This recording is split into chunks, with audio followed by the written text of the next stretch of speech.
जानकी जीवन स्मरण जय जय राम पार्वती पते हर हर महादेव पुंडलीक वरदा हरि विठ्ठल श्री अनंत कोटी ब्रह्मांड नायक राजाधिराज सच्चिदानंद सद्गुरु श्री ब्रह्मचैतन्य महाराज की जय। श्री महाराजांच्या सेवेमध्ये आपण दासबोधाची उजळणी पाहत असताना ब्रह्मनिरूपण समास पाहतोय आणि या समासामध्ये समर्थ जे सांगतायत ते अत्यंत अंतरंग सांगतायत। ब्रह्माबद्दल बोलता पुष्कळ येईल, लिहिता पुष्कळ येईल, सांगता ऐकता पुष्कळ येईल, पण ब्रह्माची अनुभूती सद्गुरूंशिवाय नाही, हा महत्त्वाचा मुद्दा समर्थांनी मांडला। स्पष्टपणे ते म्हणाले, आता मनासी जे अप्राप्त ते कैसे होईल प्राप्त, ऐसे म्हणाल तरी कृत्य सद्गुरू विण नाही। पुढे त्यांनी हीच गोष्ट आपल्याला पटवून सांगितली आहे। भांडार गृहे भरली परी असती आडकली, हातास न येता किली सर्वही अप्राप्त। सगळा साठा भरून आहे, पण जर किल्ली नसेल तर तो अडकूनच राहणार आहे, म्हणून सद्गुरूंची आवश्यकता आहे। ब्रह्म आहे ही गोष्ट आपल्याला अनुभवातून कळून येते। आपलं जिवंतपण आपल्याला कुणी सांगावं लागत नाही। कालच्या निरूपणात पाहिलं तसं आपलं असलेपण कुणी आपल्याला सिद्ध करून द्यावं लागत नाही। पण अडचण अशी की त्या असलेपणापर्यंत आपण पोहोचू शकत नाही। कशानं पोहोचणार? आपण विचार करून पाहूया। डोळे मिटून आपण शांत बसलो, आपण आहोत ही जाणीव आपल्याला आहे, पण त्या जाणीवेपर्यंत जायचं कसं आणि कुणी जायचं? आपल्याला व्यावहारिक सवय आहे, म्हणजे आपण एका गावाहून दुसऱ्या गावाला जातो, एका ठिकाणाहून दुसऱ्या ठिकाणी जातो। ज्या खोलीत झोपलो आहे त्या खोलीतून आवरून बाहेर येऊन आपण कामाला बाहेर जातो। म्हणजे आपण कुठेतरी जाणं ही गोष्ट आपण आपल्या इंद्रियांशी आणून जोडलेली आहे। आपण काहीतरी करणं ही गोष्टही आपण इंद्रियांशी आणून जोडलेली आहे। कर्म कशाला लागलेली आहेत? आत्म्याला थोडीच आहेत। कर्म देहाला लागलेला आहे आणि देह इंद्रियांनी बनलेला आहे। म्हणजेच मन विचार करतं, चित्त चिंतन करतं, आपले हातपाय हालचाल करतात, डोळ्यांनी आपण पाहतो, कानांनी आपण ऐकतो, हीच हालचाल आपल्या माहितीची आहे। मग आपण एखाद्या शब्दाचा मागोवा घेण्यासाठी कानांचा वापर करू, एखाद्या ठिकाणी जाण्यासाठी डोळ्यांचा हातापायांचा वापर करू, तर आपल्याला असं वाटेल की आपण एखाद्या ठिकाणी पोहोचलो किंवा गेलो। तिथे गेल्यानंतर त्या गोष्टींचा अनुभव येईल। उदाहरणार्थ मुंबईला समुद्र आहे। मुंबईला गेल्यानंतर समुद्र किनारी गेल्यानंतर आपल्याला मुंबईच्या समुद्रापर्यंत गेल्यासारखं वाटेल। कोकणात गेलो, कोकणात गेल्यासारखं वाटेल। पण इथे तर आत्मस्वरूपापर्यंत जायचं आहे, जे इंद्रियांनी जाताच येत नाही। त्यामुळे तिथे सद्गुरूंची आवश्यकता आहे। समर्थ या आत्मज्ञानाच्या साठ्याला भांडारगृह म्हणतात। हा अमूल्य असा साठा आहे, कारण आपण जे जीवन जगत आहे त्या जीवनाचा पाया म्हणजे हे आत्मस्वरूप आहे। मग ते अमूल्य असणारच ना। पण आपली पहा भरकट कशी झाली आहे। आपण जर बहिर्मुख जीवन जगत राहिलो तर जे अमूल्य आहे तिकडे आपण पाठ फिरवली आणि इंद्रियांना जे अमूल्य वाटतं त्याच्या मागे धावत राहिलो। पैशानं ज्या गोष्टी विकत घेऊ शकू त्या सगळ्या गोष्टी, मान सन्मान किंवा आपल्याच इच्छा यांच्या पूर्ततेसाठी आपण कायम धावत राहिलो तर ज्या अधिष्ठानावरती आपली धाव होते त्या अधिष्ठानाकडे पाठ फिरवली जाते। समर्थ म्हणतायत, आधी ते अधिष्ठान म्हणजे आत्मस्वरूप आहे हे सद्गुरूंकडून जाणून घेतलं पाहिजे। ते कसं अप्राप्त आहे इंद्रियांना तेही सद्गुरू समजावून सांगतील आणि मग त्या साठ्याची किल्ली देतील, म्हणजेच अनुग्रह देतील। तरीही पुढे शिष्यानं किंवा श्रोत्यानं प्रश्न केलाय पहा, तरी ते किल्ली ते कवण मज करावी निरूपण, ऐसा श्रोता पुसे खूण वक्तयासी। लगेच वक्त्यानं किंवा समर्थांनी उत्तर दिलं, सद्गुरु कृपा तेची किली, जेणे बुद्धी प्रकाशली, द्वैत कपाटे उघडली एकसरा।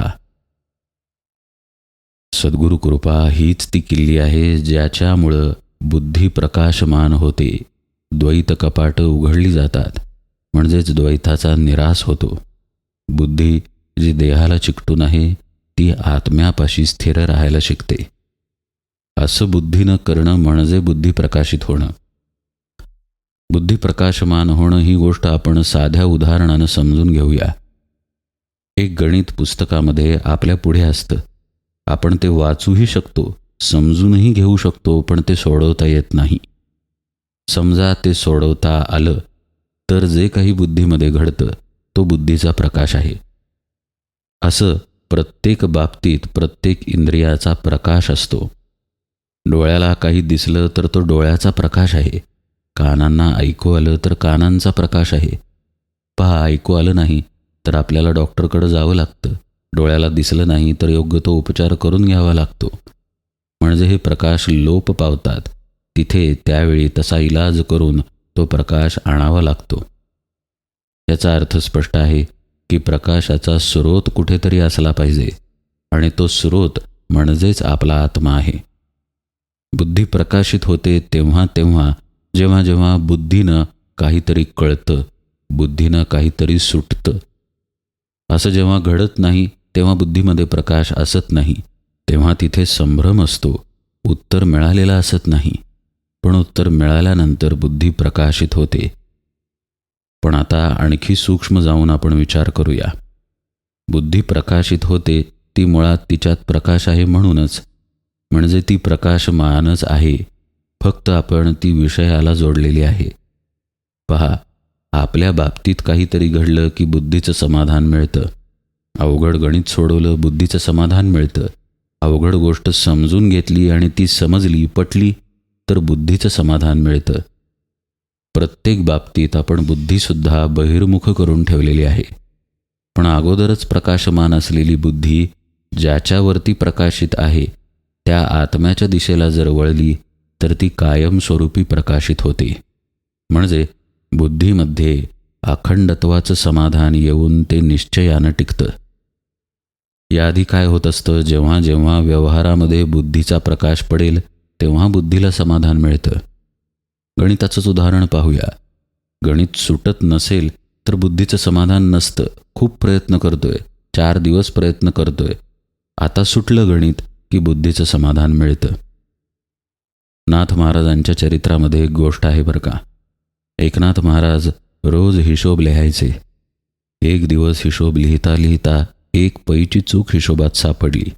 काही केल्या ती सुटेना. नाथ महाराजांनी रात्रभर विचार केला, सगळी कागदपत्र तपासली, पण ती चूक काही सापडली नाही. असं करता करता शेवटी पहाटे ती चूक सापडली आणि नाथ महाराज अक्षरशः नाचायला लागले.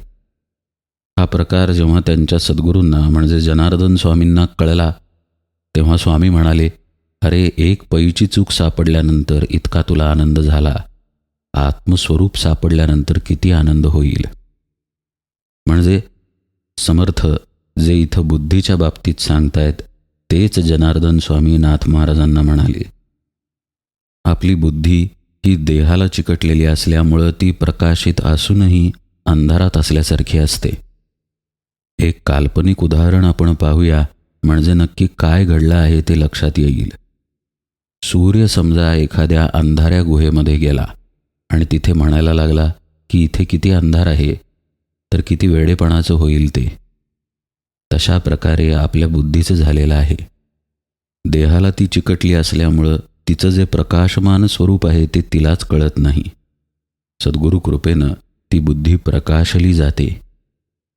आता बुद्धी म्हणजे काही स्थूल वस्तू नाही, आतल्या आत्म्याचाच तो प्रकर्ष आहे. म्हणजेच बुद्धी प्रकाशते याचाच अर्थ आत्म्यालाच आत्मा कळून येतो. अंधाऱ्या गुहेत शिरलेल्या सूर्याला हे कळून येतं की अरे, आपणच प्रकाशमान आहे, स्वयंप्रकाशित आहे. मग इथे अंधार कसा असेल? समर्थ म्हणतायत, द्वैत कपाट उघडल्यामुळं हे असं घडून येतं. आपल्याजवळ द्वैत कपाट आहे म्हणजेच आपण द्वैतात अडकून आहे. मी तू पण.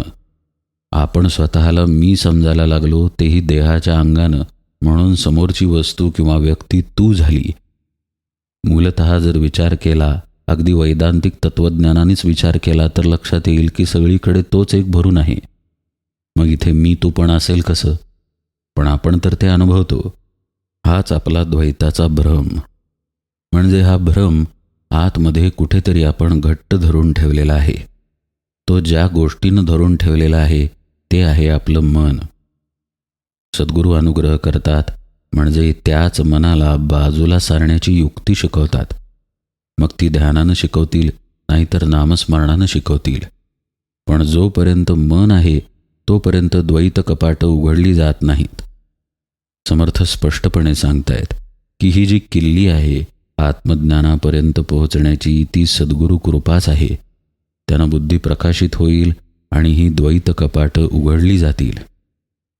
एकसरा असा शब्द समर्थ वापरतात, म्हणजे त्या ठिकाणी ऐक्यच घडून येईल. काही लोक एकसरा या शब्दाचा अर्थ अचानक असा करतात, पण तो तितकासा बरोबर नाही. अचानक घडून येणारी ही गोष्ट नसून हळूहळू घडून येणारी गोष्ट आहे, पण ती निश्चयानं बुद्धीमध्ये स्थिर होत जाते. आत्ता जर जाणतेपणानं आपण सूर्याकडं पाहिलं तर आपण म्हणूच की प्रकाश आहे. पण लहान बाळ ज्याला प्रकाशही कळत नाही, अंधार म्हणजे काय तेही माहीत नाही, जे पूर्णपणे अजाण आहे, त्याला प्रकाशाचं ज्ञानही नाही. पण आज आपल्याला ते अचानक झाल्यासारखं वाटतं, एकदम झाल्यासारखं वाटतं. पण तसं नाही. आपण वयानं मोठे होत गेलो म्हणून आपल्याला आज गोष्टी पटकन कळून येतात. तसंच आत्मज्ञानाच्या बाबतीत आहे. आत्मज्ञान हे स्वयंसिद्ध तिथेच आहे की कुठेही गेलेलं नाही. पण ते प्राप्त होण्यासाठी रोज नियमानं साधनेला बसावं लागतं. व्यवहार आणि परमार्थ याचे नियम इथेच वेगवेगळे पडतात. एखाद्या कपाटाची किल्ली आपल्याला दिली तर आपण कपाट उघडू शकू आणि आतली गोष्ट घेऊ शकू, आपलं काम झालं. तसं परमार्थामध्ये पटकन काम होत नाही. रोज काढत राहावी लागती आत्मवस्तू, तर आपण आत्मस्वरूपाकार होतो. सद्गुरू अनुग्रहाच्या मार्गानं कृपा करतील खरी, पण त्या कृपेमध्ये राहण्याचा अभ्यास रोज करावा लागतो. तो जर केला नाही तर द्वैत कपाटं उघडली जात नाहीत. कारण हे घरात येणाऱ्या केरासारखं आहे किंवा लोखंडावर जमणाऱ्या गंजासारखं आहे. पावसा पाण्यात जर लोखंड पडून राहिलं तर ते गंजणारच आहे. पण त्याला जर रोज स्वच्छ करत राहिलं कुणीतरी तर गंज चढत नाही. गंज चढूच दिला नाही तर चढेल कसा? घरात केर येऊच दिला नाही तर येईल कसा?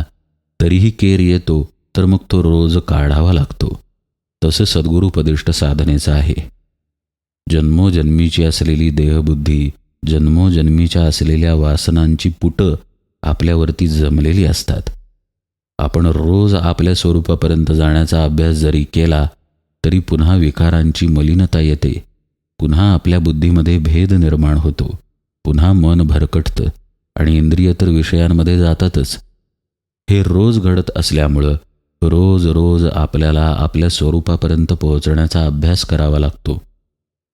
म्हणून श्री महाराजांनी किंवा ज्याचे जे सद्गुरू असतील त्यांनी भगवंताचं नाम किंवा ध्यान साधना सांगून कृपा जरी केली तरी त्या नामाचा ध्यानाचा अभ्यास आजन्म करावा लागतो. जोपर्यंत जीवात जीव आहे तोपर्यंत साधन सांभाळावं लागतं. समर्थ म्हणतात, तेथे सुख असे वाढ, नाही मनास पवाड, मने विण कैवाड साधनाचा. तिथे अमर्याद सुख आहे. तिथे म्हणजे कुठे? द्वैत कपाट उघडल्यानंतर, म्हणजेच मनाच्या पलीकडे गेल्यानंतर अमर्याद सुख आहे. ज्या खजान्याची किल्ली मिळाली आहे तिथंपर्यंत जायला नको का? आपल्याला खजान्याचा पत्ता सांगितला, किल्ली पण दिली, पण रस्त्यात जर आपण रमत बसलो तर खजान्यापर्यंत पोहोचलोच नाही, किल्ली असून पोहोचलो नाही.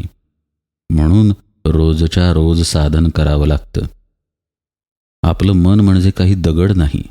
दगडावरती एक टवका उडवला की तो पुन्हा येऊन चिकटत नाही. तसं मनाच्या बाबतीत होत नाही. मनाची शांत दशा आज साधनेमध्ये आली तर मन कायमचं शांत झालं असं होत नाही. पुन्हा अशांत होतं, पुन्हा त्याला शांत करावं लागतं, पुन्हा मग ते अशांत होतं आणि असा प्रवास सुरूच राहतो. समर्थ म्हणतायत, या प्रवासातून वाट काढत काढत जेव्हा साधक मनाच्या पलीकडे जातो तेव्हा तो अमर्याद सुखाला प्राप्त होतो. दृष्टांत पाहूया आपण, आणि तोही समुद्राचा. समुद्राचा विस्तार अनंत आहे, खोली पण त्याची अनंत आहे. पण याच समुद्रावरती अत्यंत क्षुद्र अशा लाटा उमटतात. काही मोठ्या असतात तर काही अगदी छोट्या असतात. जोपर्यंत लाट आहे तोपर्यंत हालचाल आहे, पण खोलात गेल्यानंतर कोणतीही हालचाल नाही. पण खोलात जो समुद्र आहे त्याच्यावरतीच तर लाट उमटलेली आहे. तसं आपल्या मनाच्या बाबतीत आहे. मन आपल्याला सुखाचा आभास देतं. अंतर्मुख होऊन पहा, म्हणजे आपल्याला नक्की पटेल की आपण खरे सुखामध्ये असत नाही. आपल्या मनानं केलेला तो भास असतो. तो प्रसंग किंवा ती वासना तृप्ती झाली की सुख मिळाल्यासारखं वाटतं, पण ते खरं मिळालेलं असत नाही. ते मिळालेलं असत नाही म्हणूनच काही क्षणांनंतर अतृप्ती येते. वेगळ्या विषयाची असेल पण ती येते. आपण उदाहरण पाहूया. पोटभर जेवतो, आपल्याला अन्नाचं सुख मिळतं, पण खरं सुख आहे का? मुळीच नाही. कारण पोटभर जेवून अन्नाचं सुख जरी मिळालं तरी डोळे वेगळ्या गोष्टींचं सुख मागतात, कान वेगळ्या गोष्टींचं सुख मागतात, स्पर्श या माध्यमानं त्वचा वेगळ्या गोष्टीचं सुख मागते. त्या इंद्रियांनी सुखाची मागणी सतत सुरू राहते आणि एका वेळी एक सुख मिळालं तरी दुसऱ्या सुखासाठी पुन्हा इंद्रिय आसुसलेलंच आहे. माऊली याला इंद्रियांची कसमस म्हणतात. ही जी इंद्रियांची कसमस आहे यातून खरं सुख आपल्याला कधी मिळूच शकत नाही. पण जशा लाटा शांत असलेल्या खोलवरच्या समुद्रावरच उमटलेल्या असतात, तसंच आपलं मन आपल्या आत्मस्वरूपावर उमटलेलं असल्यामुळं जेव्हा मन शांत होतं तेव्हा साधक खोल स्वतःच्याच आत आत्म्यापर्यंत पोहोचायला लागतो. आणि हे त्याचं पोहोचणं सुखमय असतं असं समर्थ म्हणतायत. याच गोष्टीला माऊली सुखांच्या पाऊटी असं म्हणतात. म्हणजे दिवसेंदिवस त्याला अधिकाधिक शांततेचा अनुभव यायला लागतो, स्थिरतेचा, शून्यतेचा अनुभव यायला लागतो. आणि हे सुख अमर्याद आहे असे शब्द समर्थ वापरतात. याचं कारण असं, हे सुख ज्या आत्म्यामधून प्रकाशित होतं, लक्ष देऊन ऐका बरं का, प्रत्यक्ष आत्मा इथे सापडलेला नाही, आत्मसुख मात्र मिळत आहे. हे सुख ज्या आत्म्यातून प्रकाशित होत राहतं तो आत्मा अनंत असल्यामुळं या सुखाला मर्यादा असत नाही. इंद्रियांशिवाय मिळणारं हे सुख आहे आणि या सुखामध्ये राहण्याचा साधक नित्य अभ्यास करायला लागतो. यालाच समर्थ पुढे म्हणतात, मने विण कैवाड साधनाचा. मन नाही, अर्थातच कोणताही विचार नाही, चित्तवृत्ती नाहीत, कोणताही तरंग नाही, आणि अशा निस्तरंग स्थितीमध्ये आपण मात्र आपल्या शुद्ध अस्तित्वाच्या ठिकाणी जागृत आहोत. अशा प्रकारे साधक स्थिर राहायला शिकतो. आणि ही गोष्ट समर्थ म्हणतायत सद्गुरु कृपेशिवाय होत नाही. नाहीतर आपलं जीवन पाहूया. आपण आहोत असं आपल्याला वाटतं, पण आपण आहोत म्हणजे काय असं जर आपल्याला कोणी विचारलं तर आपण बुद्धी, मन, देह यांच्याच दृष्टीतून उत्तर देऊ. आपल्याला असा अनुभव आहे का की कोणताही विचार मनात नाही, आपल्या देहाचीही जाणीव आपल्याला नाही, पण आपल्याला झोपही नाही? हा अनुभव अत्यंत महत्त्वाचा असतो. साधक सद्गुरुपदिष्ट साधनेनं या जागृत सुषुप्तीच्या अवस्थेमध्ये जातो. हळूहळू अभ्यासानं प्राप्त होणारी ही अवस्था आहे. आज आपण नामस्मरणाला बसल्यानंतर मनाची चंचलता या व्यतिरिक्त आपला कोणताही अनुभव असत नाही. मन जरी शांत झालं तरी सुगंध म्हणा, दिव्य दर्शने म्हणा, यानं त्या मार्गानं पुन्हा मनच आपल्यापुढे येऊन क्लुप्त्या करतं आणि आपल्याला फसवतं. या पलीकडे जेव्हा साधक जातो तेव्हा तो अमर्याद सुखाच्या प्रांतात शिरतो. आपल्याला असं वाटतं पुष्कळ वर्ष आता नाम घेत आहे तरीही अजून विचार थांबतच नाहीत. पण आपण ज्याला पुष्कळ वर्ष असं म्हणतो त्याला साधनेच्या प्रांतात काहीही किंमत नाही. वर्षानुवर्ष तप करूनही मन शांत होत नसेल तर आपण 10, 15, 20, 25, 40 वर्ष साधना करून अशी तक्रार करणं योग्य नाही. त्यात आपण ती साधना योग्य प्रकारे करतोय का हेही आपल्याला माहीत असत नाही. ते माहीत असायला मुळात सद्गुरू तिथे असावे लागतात. म्हणून पहा, कालच्या निरूपणात आपण विषय पाहिला की साधना सद्गुरूंनी द्यावी लागते आणि सद्गुरूंच्या मार्गदर्शनाखाली ती करावी लागते. हे जर जीवनामध्ये नसेल तर आपण साधनेच्या मार्गात भरकटत राहतो. अनेक वर्ष होऊनही आपल्याला साधं मन शांत झाल्याचाही अनुभव येत नाही. इथे तर समर्थ मने विण कैवाड साधनाचा हा विषय सांगतात. कारण अहो, जे आत्मस्वरूप कोणत्याही इंद्रियांवर अवलंबून नाही, त्याच्या प्रांतात जायला इंद्रिय किमान शून्य तरी करायला नकोत का? डोळे मिटलेले, देह अक्षरशः दगडासारखा बसलेला पण शांत, आतूनच जी आत्मसुखाची अनुभूती येत आहे, त्या अनुभूतीमुळे चेहऱ्यावर आलेलं मंद स्मित.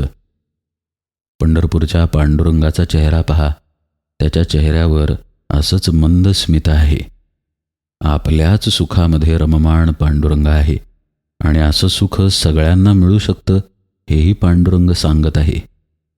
समर्थ मात्र म्हणतायत की हे सुख निश्चित मिळेल, पण सद्गुरू कृपा असेल तर.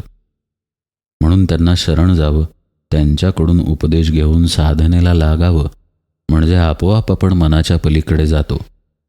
कारण तसं पहा, आपल्या झोपेमध्येही आपलं मन असत नाही.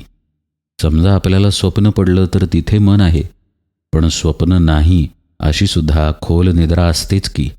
त्यावेळी मन, देहभाव पूर्ण लयाला गेलेला असतो, पण आपण मरत नाही, आपण असतोच.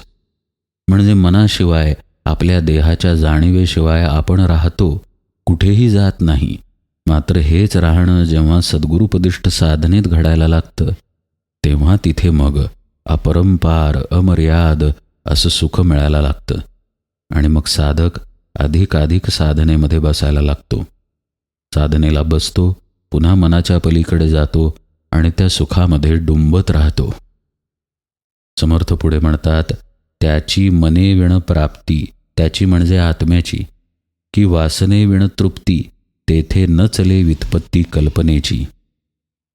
ही जी साधनेची सखोल अवस्था आहे, त्या अवस्थेचं फलितच एक प्रकारे समर्थांनी सांगितलेलं आहे. या अवस्थेत राहत राहत गेल्यानंतर आपोआपच जीवभाव लयाला जातो. जो साक्षी दृश्याचा अनुभव घेत असतो, मनाचं मन पण ज्या साक्षीला कळत असतं, विचारांचे विचार ज्याला कळत असतात, त्या साक्षीचाच लय व्हायला लागतो. शांतपणे राहिल्यानंतर शांतता जेव्हा टिकायला लागते, तेव्हा शांततेशिवाय आणखी काही राहतच नाही. मग उरणार काय साक्षीला? साक्ष राहण्यासाठी काही नसेल तर साक्षी जिथून प्रगट झाला त्या आत्म्यात लोप पावतो आणि मग साधकाला मनाशिवाय आत्म्याची प्राप्ती होते. याचाच अर्थ असा की खरी तृप्ती मिळते, पण तिथे वासना असत नाही. बाहेरचं उदाहरण आपण पाहूया. व्यवहारात जगत असताना वासना येते आणि वासना तृप्ती करून घेतली जाते. त्याला आपण तृप्ती असं नाव देतो. हे पाहण्याची वासना आली, ते पाहिल्यानंतर वाटलं की आता तृप्त झालो. अमुक खाण्याची वासना आली, ते खाल्ल्यानंतर असं वाटलं की आता तृप्त झालो. इथे मात्र साधनेत तृप्ती मिळते, पण वासनेशिवाय असलेली तृप्ती मिळते. कारण जो स्वयंतृप्त आहे किंवा ज्याला संतृप्त म्हणतात, तो आत्माच तिथे राहिलेला असतो, म्हणून असं घडून येतं. समर्थ म्हणतायत की इथं मग कोणतीच कल्पना नाही. द्वैत नसेल तर कल्पना येणार कुठून? म्हणून तेथे न चले व्युत्पत्ती कल्पनेची. मग तिथे काय राहते तर केवळ सहजावस्था राहते. मनानं बुद्धीनं केलेले कोणतेही प्रयत्न नाहीत, किंबहुना मनच तिथे नाही, कुठलेही तरंग नाहीत, आणि आपण मात्र आपल्याच आत शांत शांत होत होत आत्मस्थितीला प्राप्त होत आहे, अशी अवस्था. यापुढेही समर्थ अत्यंत सखोलतेनं साधनाही समजावून सांगतात आणि आत्मस्वरूपाचं विवरणही करतात. आपण उजळणीमध्ये तो सर्व भाग यथावकाश पाहूया. आज निरूपण सेवेला इथेच विराम देतो. जानकी जीवन स्मरण जय जय राम.